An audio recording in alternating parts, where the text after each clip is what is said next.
selamat pagi, salam sejahtera. Masih bersama kami di Awani Pagi pada segmen Realiti Rakyat. Penurunan wabak COVID-19 tidak akan melemahkan kita jika kita bersama-sama menghadapinya dan anda tidak berseorangan dalam menghadapi waktu getir ini. Kami di Astro Awani membawakan Realiti Rakyat, tumpuan khas yang mengangkat suara rakyat dan realiti kehidupan mereka akibat COVID-19. Untuk rakyat, anda boleh menghubungi Astro Awani. Untuk kepimpinan, Astro Awani akan memberi peluang kepada setiap wakil rakyat yang anda lantik untuk menyuarakan apa realiti di kawasan anda. Dan ekonomi juga penting, oleh itu dari sekecil-kecil usahawan mikro sehinggalah perniagaan gedung besar, ini platform untuk anda suarakan dan inovasi yang diperlukan. Setiap masalah segala kegusaran akan kami bawakan di astroawani.com. Tiada yang tertinggal, tiada yang terpinggir kerana Astro Awani prihatin kekal di rumah kita, jaga kita untuk hapuskan COVID-19. Segmen Realiti Rakyat hari ini di Awani Pagi bermula sekarang.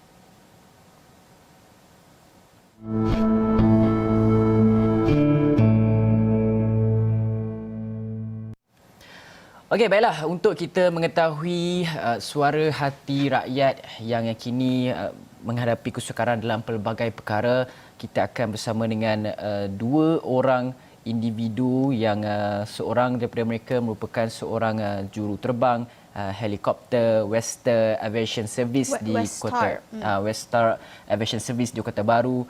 Kota Baru adalah kawasan zon merah, manakala seorang lagi individu berada di Miri, Sarawak, iaitu seorang daripadanya adalah Nur Izzati, manakala seorang lagi Nur Izzati Azman yang berada di Miri, manakala seorang lagi adalah Sarah Sufiana Seroji. Masing-masing memainkan peranan penting dalam ketika kita menghadapi wabak COVID-19 ini, yang mana mereka telah melakukan penerbangan membawa pesakit COVID-19 ke hospital dan sebagainya.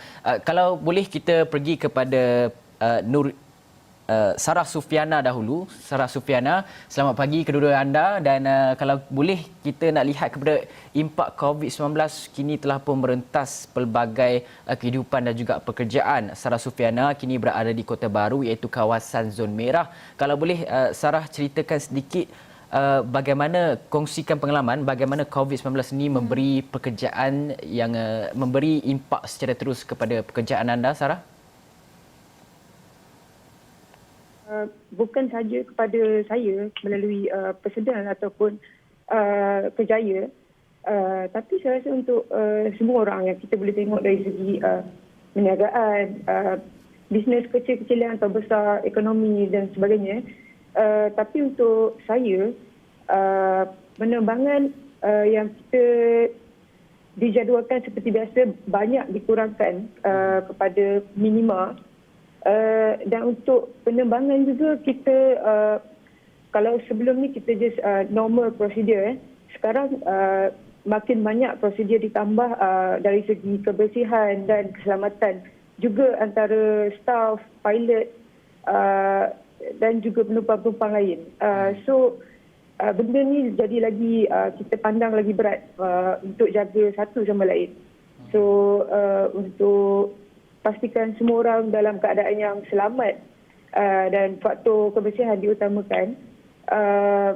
Westar dah sediakan banyak platform-platform yang dapat bantu. Sepertinya HSE kita dah letak pegawai keselamatan Westar di setiap pintu masuk. Mereka akan menjalankan tugas mengambil suhu badan. Untuk staf juga disediakan sanitizer di setiap sudut. Dan kapal-kapal juga dibersihkan, disanitiskan sebelum dan selepas setiap penerbangan. Ya, dan kita juga bersama Nurul Izzati Azman yang berada di Miri, dan Miri merupakan antara kawasan zon kuning dan telah dikenal pasti. Jadi kita nak tahu peranan Nurul dalam operasi COVID-19 ini dan bagaimana peranan ataupun operasi itu telah pun terjejas ataupun apa impaknya dalam kebimbangan COVID-19 ini. Okey, terima kasih saudari di atas pertanyaan.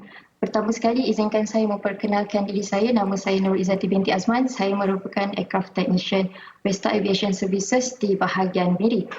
Alhamdulillah, walaupun pada waktu PKP ini Westar masih lagi beroperasi dengan memberi sokongan kepada industri oil and gas Malaysia kita yang merupakan salah satu industri perkhidmatan penting negara. Walaupun dalam tempoh PKP ini berlangsung, saya sebagai aircraft technician masih bekerja seperti biasa, masih datang ke office. Tetapi ingin saya nyatakan di sini bahawa operasi kerja kami adalah berpandukan guidelines dan saranan yang ditetapkan oleh KKM dan WHO. Sebagai contoh, saranan KKM untuk tidak melakukan mass gathering, maka Westa mengeluarkan arahan bahawa hanya beberapa pekerja seperti engineering department, hanya ground ops yang menguruskan PAX handler saja, dan flight crew, iaitu department yang terlibat secara langsung dalam penerbangan harian Westa ini sahaja yang perlu berada di tempat kerja atau di hangar ini. Ini bermaksud walaupun business as usual, tetapi bukanlah bermakna seluruh pekerja Westa harus bekerja di office.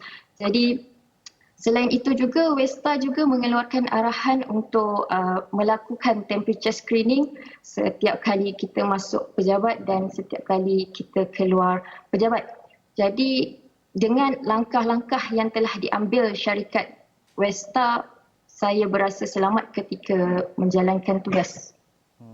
Sarah, dalam masa yang sama juga anda sebagai seorang juruterbang, mungkin boleh ceritakan kepada kami apa cabaran-cabaran yang terpaksa anda lalui sekarang ini ketika Perintah Kawalan Pergerakan dan juga COVID-19 melanda negara ini? Okey, untuk setiap penerbangan, kebiasaannya kami membawa 12 penumpang. Itu dah maksimum passenger lah. Sekarang kita hanya kurangkan kepada separuh. Bermakna setiap kedudukan tu diselang-seli. Untuk kami yang membawa penumpang, disediakan glove dan mask. Kadang-kadang penerbangan mengambil 2 hingga 3 jam dan memberikan ketidakselesaan memakai mask ataupun glove. Namun benda tu dah jadi kebiasaan untuk semua juruterbang. Untuk penumpang juga diwajibkan untuk memakai mask demi menjaga keselamatan bersama. Dari segi cabaran boleh dikatakan untuk memasuki pejabat lebih ketat. Kita ada health screening seperti Zati cakap. Kita ada health screening mengambil sedikit masa. So persediaan perlu dibuat lebih awal. Ya, dan Sarah, kita juga nak memahami operasi ataupun usaha medical evacuation ataupun medevac pesakit COVID-19 itu, dan kami lihat, mungkin saya sendiri lihat itu sebagai satu operasi yang mungkin agak menggetirkan. Jadi pengalaman Sarah sendiri bagaimana berada di barisan hadapan dalam medevac ini? Okey, untuk kita panggil untuk membawa balik penumpang yang disyaki ataupun kita panggil PUI, kita diberi tugas melalui jadual di mana setiap hari kita mendapat jadual penerbangan dan sudah diberitahu siapa untuk kita panggil standby untuk medical evacuation. So bila dipanggil, kita diberi satu taklimat keselamatan. Mereka juga menyediakan, itu Westa menyediakan glove, mask termasuk hazmat suit untuk melindungi pilot daripada terdedah.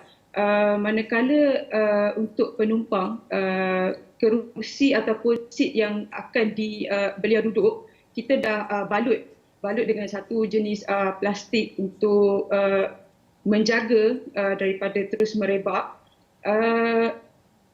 Penghadang antara juruterbang dan penumpang juga diletakkan untuk menjaga jarak.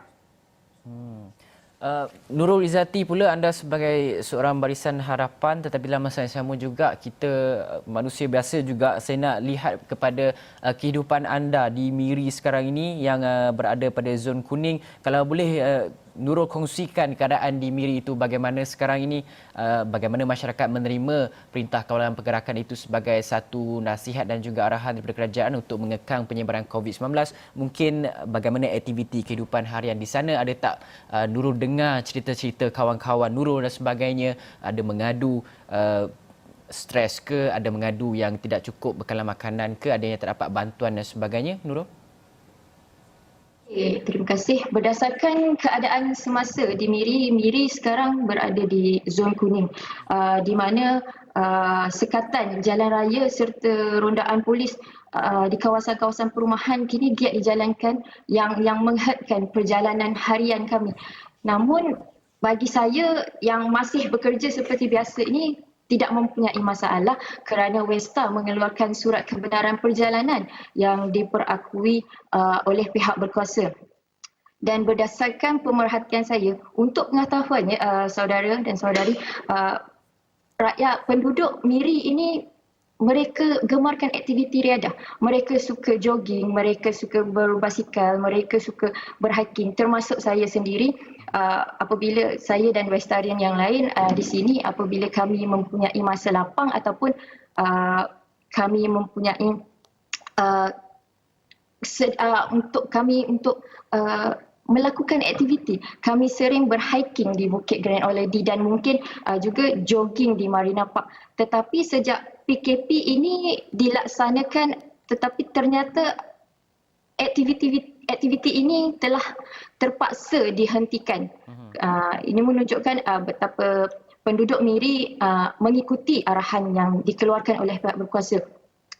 Manakala dari segi keperluan barang basah dan kering yang terdapat di pasar raya terdapat setakat ini buat masa ini masih mencukupi dan dapat dinikmati oleh semua. Dan pihak pasar raya di sini saya boleh kongsikan bahawa mereka mengambil langkah inisiatif di mana jika anda ingin masuk ke premis bangunan mereka, sebagai contoh di IMAT. IMAT ini merupakan salah satu pasar raya besar di Sarawak, di Miri ini pun sangat besar. Mereka mewajibkan anda membasuh tangan jikalau anda tidak memakai glove. Jadi selepas anda dah membasuh tangan, kita ke second section pula di mana mereka mengambil suhu badan kita. Dan seterusnya di bahagian tempat mengambil troli pula mereka menyediakan hand sanitizer dan mereka sendiri yang akan spray ke kita ke handle troli itu sendiri. Pada pendapat saya, penduduk Miri sudah mula menerima dan mereka memahami akan kepentingan PKP ini bertujuan baik hanya untuk memutuskan rantai COVID ini. Dan keluhan daripada kawan-kawan saya, terutamanya lelaki-lelaki bujang, kawan-kawan ofis saya, mereka terpaksa memasak sendiri di waktu PKP ini kerana premis kedai makan sangat limited, yang ada hanyalah fast food, McD, KFC, Pizza Hut, dan jadi mereka terpaksa membeli dan masak sendiri. Itu antara yang keluhan para bujang lelaki di kalangan saya. Ya, betul. Itu satu corak ataupun perubahan kepada gaya hidup kita semua kan. Dan kita juga nak tahu bagaimana keadaannya di Kota Baru. Sarah di sana, dan Kota Baru juga merupakan kawasan zon merah. Jadi apa agaknya situasi di sana, di kawasan sekitar Sarah sendiri? Apa antara keluhan rakyat selain daripada mungkin corak perubahan memasak di rumah itu, tetapi keluhan lain mungkin dari sudut pekerjaan, saluran bantuan mungkin kepada mereka yang berpendapatan rendah dan juga bekalan makanan. Apa contoh isu-isu rakyat di sana? Okay, macam yang kita tahu hari ini adalah hari ke-26 PKP dah masuk fasa ketiga. Kat sini kita boleh tengok sama Cik Izzati perlu memasak sebab dah banyak kedai-kedai makan dah tutup. Dan delivery sangat sibuk kat sini, kita boleh tengok. Untuk keluhan kat sini kita boleh nampak dari segi rakyat, kita panggil what you call it, memerlukan bantuan dari segi mereka terpaksa berhenti bekerja buat sementara. Tapi kita boleh tengok ramai rakyat Malaysia yang saling bantu-membantu menghantar bekalan ataupun bantuan antara satu sama lain. Juga kat sini kita boleh tengok tak ketika awal fasa PKP dimulakan, ramai rakyat yang tak dapat menerima PKP ni. Banyak yang komplain, mengatakan susah dan sebagainya. Namun bila masuk fasa ketiga, dan saya rasa rakyat Malaysia dah mula menerima dan memahami bahawa pentingnya PKP ni untuk memutuskan wabak COVID ni. Dan Sarah, secara ringkas kita lihat juga mungkin dalam rakan-rakan ataupun komuniti rapat dengan Sarah, bantuan yang seperti Sarah kata tadi, mereka perlukan bantuan kewangan itu kerana mereka hilang sumber pendapatan dan pekerjaan dan sebagainya. Dan kita nak bercakap tentang bantuan prihatin itu. Adakah dalam kalangan kawan-kawan Sarah sendiri ataupun ahli keluarga mereka sudah menerima bantuan prihatin itu ataupun ada kesukaran sedikit untuk dapatkan bantuan secara ringkas? Ada kenalan saya yang telah mendapat bantuan dan bantuan itu sebenarnya sangat-sangat membantu mereka dalam keadaan yang sebegini. Sedikit sebanyak dapat menampung keluarga ataupun untuk mereka meneruskan dengan untuk memberi barang keperluan, makanan dan sebagainya. Juga sekarang kalau kita tengok klinik-klinik yang ada pun cukup ketat untuk kita hadapi untuk setengah yang rasa mereka hanya demam biasa, tapi mereka takut. Mereka takut kalau pergi klinik, klinik juga akan tolak sebab benda ni orang sudah pandang satu benda yang serius. Jadi saya rasa rakyat sangat menghargai bantuan-bantuan yang telah diberikan. Baiklah, terima kasih banyak kepada Sarah Sufiana Saroji, juruterbang helikopter Westar Aviation Service, dan juga Nurul Izzati Azman, merupakan teknisian kepada Westar Aviation Service. Terima kasih kepada kedua-dua anda untuk berkongsikan cerita sebagai seorang barisan harapan dan juga mengenai keadaan sekeliling di Miri dan juga di Kota Baru itu sendiri kepada Astro Awani. Dan banyak lagi kita nak bawakan selepas ini kepada anda. Anda jangan ke mana-mana, kita ada cerita yang bestnya.